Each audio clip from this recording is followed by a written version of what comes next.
Bueno, muchísimas gracias, doctor Granero, por esta excelente exposición tan gráfica. Vamos a escuchar ahora, en tercer lugar, al profesor Enoch Aguiar, que además de ser abogado, es diplomado en Economía y Finanzas por el Instituto de Estudios Políticos de París, es máster en Dirección de Empresas del IAI, es especialista en Comunicaciones y Políticas Digitales. Fue secretario de Comunicaciones de la Nación en el periodo 99-2001, también fue vicepresidente y director de ARSAT entre 2015 y 2019 y también, finalmente, desde 1989, es profesor titular de la carrera de Comunicación Social de esta alta casa de estudios. Lo escuchamos con muchísima atención, profesor. ¿Le podemos correr un poquito para que no tape? Muy buenas... A ver, ¿dónde está acá? Sí. Muy buenas tardes. Un placer que estén despiertos, y si no lo vamos a lograr, no hay ningún problema. Gracias a los organizadores, gracias a nuestra coordinadora, gracias a Ricardo Porto por haber convocado. Títulos, deberíamos hablar de las políticas públicas para la integración de tecnologías, pero también podríamos cambiar. ¿Cuáles deberían ser las políticas emergentes para la incorporación de tecnologías? Y podríamos decirlo, llegar a una conclusión temprana, y es que la integración de tecnologías requiere fundarse en políticas integradas, matriciales, coordinadas, interactuantes, ¿no? Bueno, vamos a analizar diferentes capas, las capas sistémicas necesarias para el aprovechamiento de las tecnologías en el Estado. Y me voy a servir de lo que hacen los ingenieros. Acá tenemos un muy buen ingeniero en telecomunicaciones. Para los tecnólogos en general, hay, ya sé que estoy entre abogados, pero justamente por eso lo voy a decir, la Biblia no son los 10 mandamientos de Moisés, no es el código de Hammurabi, pero para llegar, ¿cómo se llega al cielo de los sistemas abiertos que dialogan entre sí? Ese cielo, no el infierno del Dante, que tenía siete infiernos, sino el cielo tiene 7 escalones que permiten la integración de los datos, la interoperabilidad, la integrabilidad y todo eso que decíamos. Se llaman las reglas ISO-OSI, ¿no? Entonces, tienen, lo digo rapidito y después vemos, una capa física, que son las redes, los equipos, el hardware, los vínculos, se genera una red, después hay transportes que comunican una red a otra, es otra capa más. Está la capa de sesión, cuando los sistemas ya cooperan, uno habla con el otro, ¿no? No me retes si digo las cosas muy genéricas, ¿eh? La capa de presentación, ¿no? Que se transfieran las cosas de modo comprensible de uno al otro, y la capa de aplicación, que es cuando el servicio lo puede usar todo el mundo, ¿no? Capa física, vínculo, red, transporte, sesión, etc. Muy bien. ¿Por qué lo digo? Porque las políticas empezaron pensando que había que seguir el orden de la tecnología, pero esto era para la ingeniería de las redes, no era para las políticas, ¿no? Entonces, por ejemplo, ¿qué pasa cuando en cualquier lugar, en muchísimos, en el Estado, en Argentina, en otros lugares, en las provincias, etcétera, se habla de los temas, tomemos el de educación? Hay que poner computadoras en las escuelas. Ahí vamos con las computadoras. Y llegan las computadoras, instalamos las computadoras. Aquí y en la Cochinchina, ¿no? Pero por eso no estoy diciendo lo que sucede en general. Y se sacan fotos con la computadora, la gente muy emocionada. Después uno dice, che, ¿y la conectividad? Uy, no me acuerdo. A veces quedan equipos sin conectividad. O tienen conectividad, o llegan e instalan una conectividad y ya había una. Es que nadie les preguntó. Alguien decidió que tenía que haber computadoras y alguien llevó... Y resulta ser que una cooperativa que nadie sabía, porque la tipa no hace titín, titín, ni fanfarronea diciendo yo le doy la... No, una cooperativa de la zona, en zonas agrícolas, en el sur, en el norte de la Argentina, u organizaciones van y le dieron conectividad, ¿no? Entonces, no sabíamos eso, pero bueno, es muy importante la capa física. Entonces, primero ponemos las computadoras, ¿no?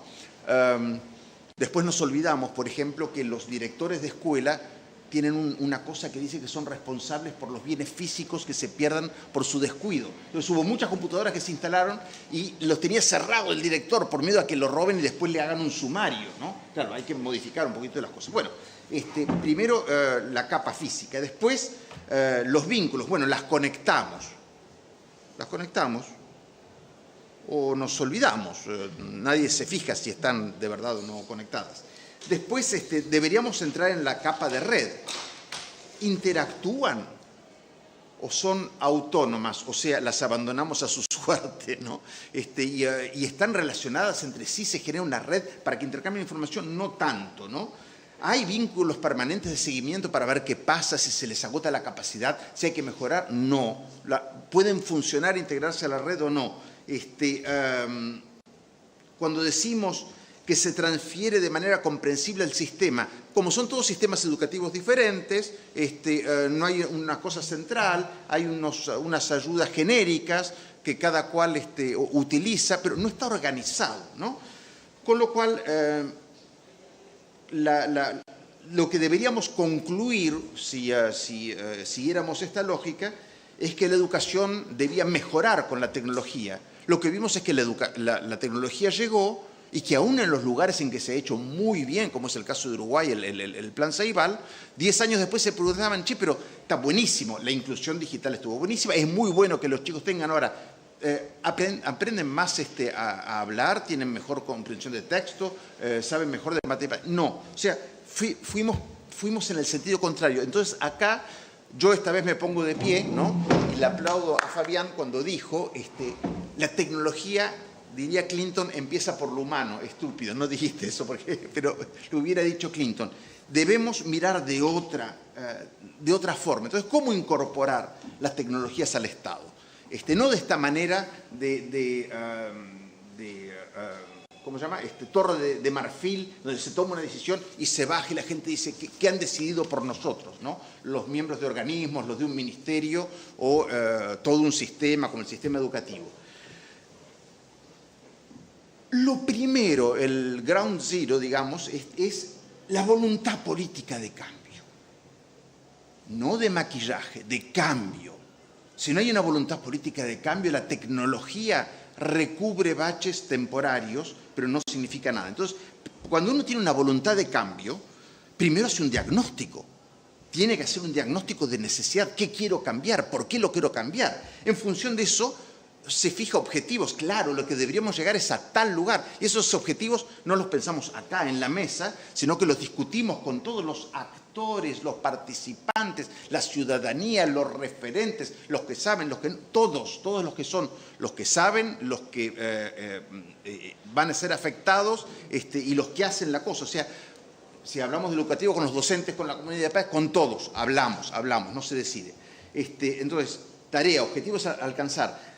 Nos damos cuenta que las cosas que venimos haciendo, si cambiamos, esto que estoy diciendo no es solamente para el Estado. Este es el manual de cómo se hace la introducción de nuevos sistemas en cualquier empresa. La transformación digital o la transformación de lo que fuera, de un sistema de procesos en una empresa que tiene las cadenas largas de producción de automóviles. Es lo mismo. Entonces, una vez que uno ya sabe qué quiere cambiar y qué objetivos tiene que alcanzar, se da cuenta que sus procesos no son los adecuados para esos nuevos objetivos o para esta exigencia. Entonces hace una reorganización de procesos, y obviamente no son solamente qué cosa va primero y qué después, sino una reingeniería institucional, y ahí se dice, uno se da cuenta de que, claro, necesitamos más conocimientos, ¿no? Si yo tenía que correr 100 metros en 20 segundos, y no sé si puedo, pero supongo que sí. Pero si me dicen en 12, ya me preocupa, en 11 sería, ustedes me conocerían como corredor, ¿no es cierto? Entonces, es mucho más difícil mejorar, hay cosas para hacer. Entonces, si tengo que hacer una reingeniería, no es de los procesos, de la estructura institucional, tengo que cambiar la mente, tengo que formarme, nos tenemos todos que formar, de la cabeza a la última persona que quizás sea la primera, no importa dar vuelta los rangos, ¿no? De una organización, todos deben estar a la altura de los nuevos desafíos. Una vez que tenemos eso, entonces los usuarios se empoderan y ahí ya sí los actuantes empiezan a utilizar las tecnologías. ¿Ustedes se acuerdan de esos casos en donde hospitales recibieron tomógrafos que quedaron en sus cajas durante 3 años porque no se habían formado los técnicos para utilizarlos? Digo, ¿y ahora qué? No tenemos. Bueno, hay que ir a buscarlos, mientras no lo desembales, o sea, ¿para qué lo vas a abrir si ni siquiera saber cómo enchufarlo, ¿no? Se llena de tierra. Bueno, Esto pasa con todo, es un ejemplo chiquitito de cosas que conocemos sobre el orden de las cosas. Primero lo humano, como decía Fabián muy bien, y después el resto. Y entonces sí generamos ventanillas únicas físicas en donde los datos se intercambian, ¿no? Adentro de primero de un ministerio de tal ente o de tal municipio y después en otros y en otros lugares, y finalmente todo eso deriva, ya todo organizadito por aquí adentro, ya tiro la pelota, vuelve la pelota, tiro la pelota, ahora ya lo podemos abrir, vamos, abramos hacia la ciudadanía una cosa que cuando entre el primer pedido nos falle porque yo te envié, vos me dijiste, se bloqueó, no lo habíamos probado, sí, hicimos un ensayo alfa, no hicimos ni el beta ni el gamma, ni, digamos, no puede ser, ¿no? En materia de tecnología suelo decir que hay que intentar hacer 10, tener reensayado, ya ensayado 3 y hacer 1 y lanzar 1, pero normalmente ese es el revés. Se anuncia el 10 y se va haciendo de a 1. Bueno, ¿qué pasó? Voy rápido para bajar. ¿Qué pasó? Vamos a ver si todo esto que estamos diciendo funciona o funcionó. Voy a hablar en este caso fundamentalmente de Argentina. ¿Qué pasó, por ejemplo, con la pandemia? Tenemos 23 provincias, Cava, ¿no?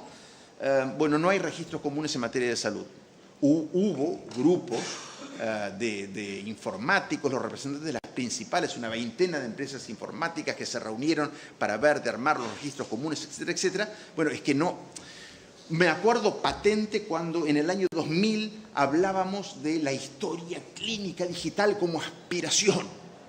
En el año 2022 lo hablamos como futuro próximo, pero ya es con la dentadura postiza que lo estamos diciendo. Sería bueno que lleguemos a conseguirlo como realidad antes que termine el siglo, ¿no? Digamos, para el 2090, por ahí sí, ¿no?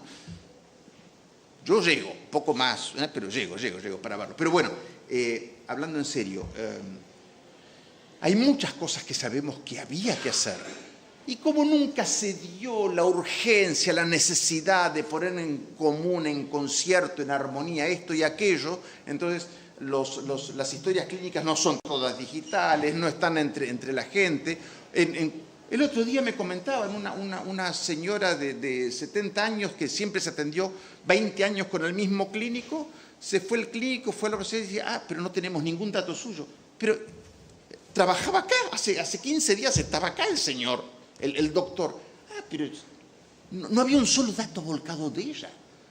En una institución, no se dice nunca el nombre del pecador, ¿no? Pero bueno, entonces, no funciona.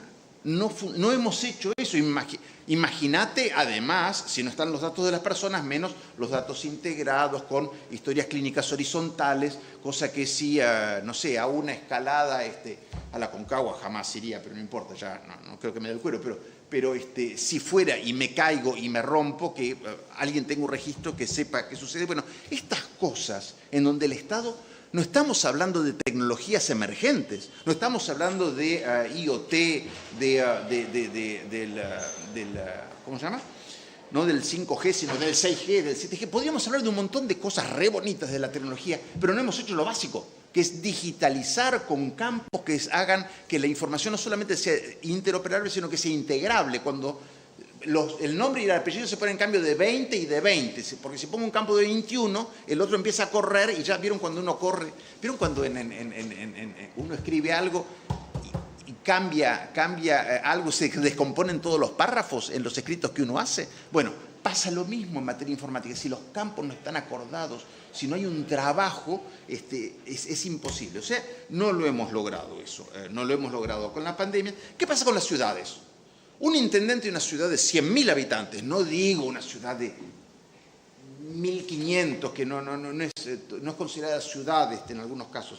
Una historia muy divertida. En Santa Fe se consideraban ciudades las que tenían más de 10.000 para el censo. Entonces había muchas ciudades que estaban en 9.300, que claro, al ser ciudad, no sé qué, tenía no sé qué otras prerrogativas en la Constitución de Santa Fe, llamaban a todos los hijos que estaban por otro lado, que vengan, les daban, que vengan el domingo, que estén acá, porque tenían que llegar a 10.000 después que se fueran, ¿no? Total, ya eran ciudad. Pero bueno, no importa, las ciudades, esas ciudades que quieren tener autogestión y que son tan importantes, ¿qué datos tienen de ellos mismos? Un intendente de una ciudad de 100.000, 150.000 personas quiere saber cuánta gente estudia, cuáles son los rangos, todos los datos nacionales no solamente del censo en general, sino lo que hace el INDEC, lo quiere saber por su ciudad y dividido por categorías, y los educacionales y los sociales y los de trabajo, para ver dónde tengo a la vez problemas de salud, con problemas sociales, con problemas de inserción, dónde están los planes, quiénes hacen. Tengo que hacer un entrecruce de datos, ¿no es cierto?, para tomar decisiones. No puedo olfatear, yo conozco el lugar, sí, lo conozco. No, digamos, ya estamos un poco más allá del masomenómetro de, conozco a la gente de acá. No, digamos, necesitamos hacer una gestión un poquitito más evolucionada que en 1890 o que los patrones de estancia de hace no sé cuánto. Para eso están las tecnologías. Si no tenemos los datos, ¿qué vamos a hacer? Entonces, hemos hablado de las tecnologías emergentes, Big Data, IoT, indicadores de gestión digitales, inteligencia artificial, nube, supercomputación, todo eso, ahí está. Pero el problema es que son inútiles de por sí. Si no están, o sea, si pongo lo mejor, es como tener una Ferrari sin nafta. Si todos los datos del Estado no interactúan inteligentemente, ¿dónde interactúan? Interactúan en las plataformas, en los Google, en no sé cuánto, porque tienen un dueño que hace todo y que ve la ventaja. Pero acá, como el uno está peleado con el otro, no se sabe quién es el tercero, y además tenemos grietas, resquebrajamientos, enemistades, hay boca rivers en todo, creo que, o peores, pero cosas diminutas y chiquititas. O sea, todo eso hace que el Estado, aquel que en lo municipal, provincial, nacional, debería interactuar de manera inteligente para, ¿qué te pasa? ¿Tenés un problema? Rápido, a ver, juntemos, espero que no te pase nada, ¿no? Pero la tomo a ella de ejemplo. A ver, hay un problema. ¿Quién tiene datos? Rápidamente. ¿Podemos resolverle un problema ya? Una cosa es que no tengamos los medios para resolverlo, otra cosa es que no tengamos una información suficiente para resolverte a vos un problema, ¿sí? Bueno, eso es lo que está pasando por incapacidad de dialogar. Esta vez me voy a meter en algo, dijimos qué pasa en la pandemia, qué pasa con las ciudades, no hay datos, no hay posibilidad de manifestarse, y ahora voy a hablar de algo, esta vez voy a ser duro y explícito. Esto es derecho y política explícita, y saber qué pasa con la información pública, el derecho de acceso a la información pública. Hay una ley al respecto, qué bonito, qué lindo todo eso, ¿no? Entonces, con el derecho de acceso a la información pública y un montón de datos, con lo cual eso garantizaría que todos nosotros estuviéramos hablando felizmente, con sustento en realidad de un Estado transparente y abierto. Muy bien. Voy a decir dos casos muy concretos, uno en donde yo estaba en un gobierno que empezaba, ¿sí? O sea, me pasó con los que estaban antes, y otro en donde yo estaba en un gobierno que continuaba. Estamos en la universidad, acá hay que bajar todas las máscaras, las caras, que haya caras y que no haya caretas. Les voy a contar dos circunstancias muy fuertes para mí. Fin del 99, me toca asumir como secretario de Comunicaciones de la Nación. Había una gestión anterior que manejaba uno que en ese momento no estaba, pero en fin, tenía un secretario que seguía que estaba en Córdoba, pero en fin, los que estaban allí seguían sus mandatos, digamos, sus directrices. Y vieron que yo me enteré que iba a ser secretario el día lunes, ¿no? Asumía el presidente el viernes. Entonces el martes, si mal no me acuerdo, fui a encontrarme con los que estaban en gestión para tener una reunión, ver qué pasaba, hacer la típica reunión previa. Además nos conocíamos todos, este mundillo es así de diminuto, muchos de ellos habían trabajado, cuando yo era director de la Comisión Nacional de Telecomunicaciones por concurso, estaban ahí todos, o sea que nos reconocemos, ¿no? Entonces les pregunté, entré, las oficinas estaban llenas, era lo que sería el segundo piso. ¡Epa! Estamos tocando. Cuando uno toca temas difíciles pasan cosas así energéticamente. ¡Epa! ¡Ah! ¡Epa! Justo vamos a tocar algo picante y miren lo que pasa con la energía. Bueno, cuando yo llegué estaban allí era 2000. Había habido 10 años de privatización de las telecomunicaciones, de Entel con Telefónica y Telecom, y estaban todos los archivos, los datos, el rebalanceo tarifario, todos los temas que se debatieron, los registros, lo que había sucedido, los informes que se habían comprado a consultores internacionales de la UIT, no sé cuánto, para las regulaciones que se habían establecido en esa época, etcétera, etcétera. Estaba repleto de archivos, computadoras, bibliotecas, una sala de computación que tenía el registro de todo el tráfico de manera instante. Digamos, se macheaba, al menos así lo decía el secretario de Comunicaciones en aquel entonces, con la base, con las matrices de tráfico de las telefónicas para ver si había mucho, poco, etcétera. Muy bien. Me dijeron que no había nada, tampoco había ningún decreto, que no había nada importante. Dije, bueno, muy bien, mucho gusto. Perdón, no fue el martes, fue el jueves. Fue el jueves esa reunión. El jueves.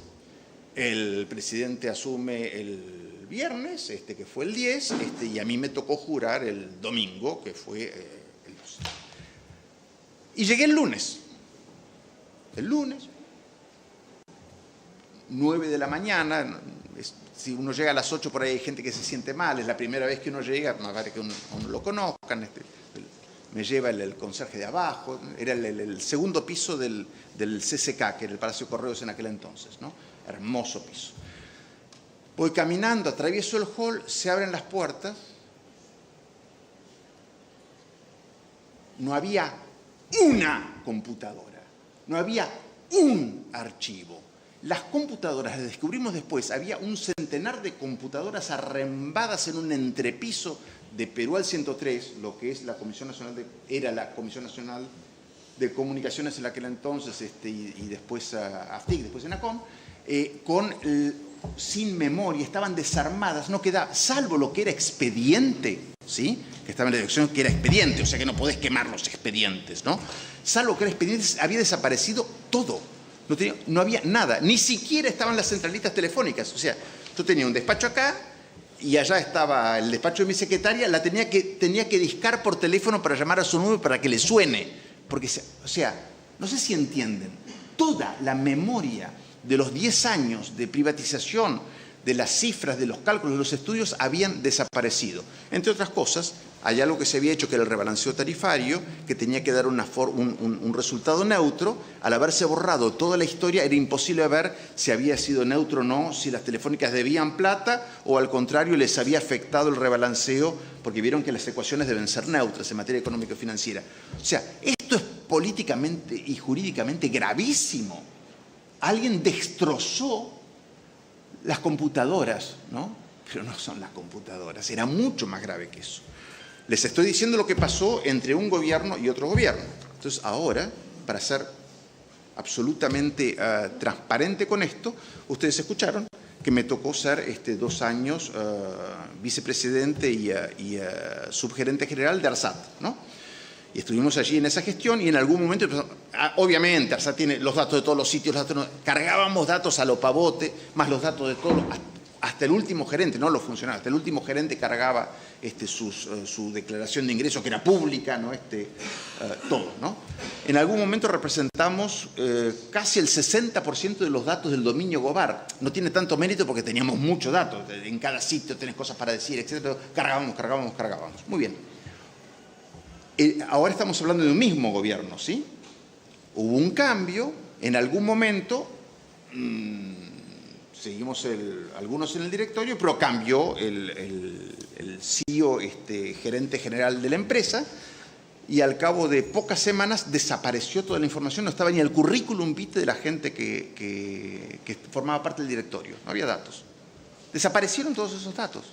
Si yo les digo que estaban, alguien tendría que tener una captura de aquel entonces para saber si estaban, pero desaparecieron.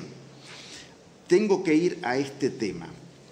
Ustedes piensan que el director nacional de parques nacionales, ¿no? El director de parques nacionales, los bellísimos parques nacionales que tenemos en el país, puede decidir, acá corten los árboles, acá sequen esta laguna, acá abran tal cosa? No puede decidir eso. Nadie lo puede hacer, con ningún bien físico que veamos. Sí, o se dice, che, en la costanera se va a hacer o no va a hacer tal cosa. ¡Oh! La gente va y opina y das lo suyo y se hacen demandas que a veces ganan, a veces pierden, pero se toca. Nadie puede quemar esto porque es de la universidad y si alguien la quemara sería terrible. La información pública, a partir del momento en que se emitió, y hay que emitirla porque hay una obligación de transparencia activa, que los organismos deben informar, como lo dice la ley de información, que sería una de las herramientas para que funcionen todos los buscadores, etcétera, etcétera, la información pública no es pública. La que estás leyendo hoy, abran cualquier cosa, la que estás leyendo hoy, quizás mañana haya desaparecido. Pero es en serio. Yo he visto desaparecer información. Terrible. Absolutamente terrible. Entonces, hace muy poquitos, hace 2 semanas se llenaban se llenaban los diarios con el caso de una chica de la farándula que quería que sus datos sí fueran vistos, no fueran vistos, el caso de Negri, bueno, y se debatió, y estaba en los diarios el caso de esta muchacha, y bueno, y se lo iba a tratar y los amigos Curie fueron y se expresaron, y tuvimos páginas sobre ese caso.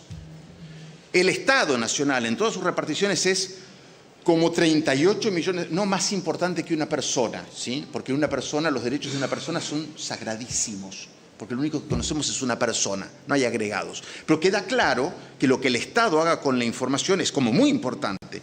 El Estado no solamente puede ejercer el derecho al olvido, puede tener la prepotencia del borrado, saca todo eso, y una vez que se fue, no se recupera más, no hay más. Entonces, ¿se puede ser juez y parte? La información pública puede estar en manos del propio Estado que va cambiando y que, o en una gestión diferente o en la misma gestión, un funcionario decide esto o aquello. Entonces, digo, la base de datos, una vez que están los datos así, no debería ser pública e intangible y que solamente no podía estar garantizada, o con la base de datos general del Estado no debería ser autónoma. Y por ahí no es un edificio, por ahí se puede garantizar por blockchain. Otros me dirán cuál es la metodología, pero lo que les estoy diciendo es que el Estado, si decide mañana borrar toda la memoria digital, lo que no esté en el boletín oficial de la Nación, ese que es de papel, y que pasan las hojas, ¿no? Como hacían los gallegos hace. Lo que no esté escrito, hoy en día el funcionario puede eliminarlo. Así que bueno, cierro antes de que me rajen mal, ¿no? Las tecnologías suponen un Estado inteligente, que tiene un propósito, suponen integración, suponen la capacidad humana, la capacidad, la formación permanente y constante, suponen un propósito político común entre ciudadanía y Estado, entre los Estados entre sí. Conclusión, sin políticas de Estado integradas, transversales, abiertas, la tecnología, por avanzada que sea, es impotente. El cambio no se inicia cambiando las cosas, poniendo equipitos. Lo que es indispensable es la voluntad, nuestra voluntad, la voluntad del Estado, de lo público de cambiar. Eso exigimos y a eso vamos a ir, porque hay mucha gente en esta sala que va a impulsar los próximos 30 años de vida para que esto suceda. Y hasta que esto no suceda, seguiremos diciendo, exigimos la voluntad del cambio y que la información sea de verdad abierta, pública y nuestra, tanto como los parques nacionales. Muchas gracias.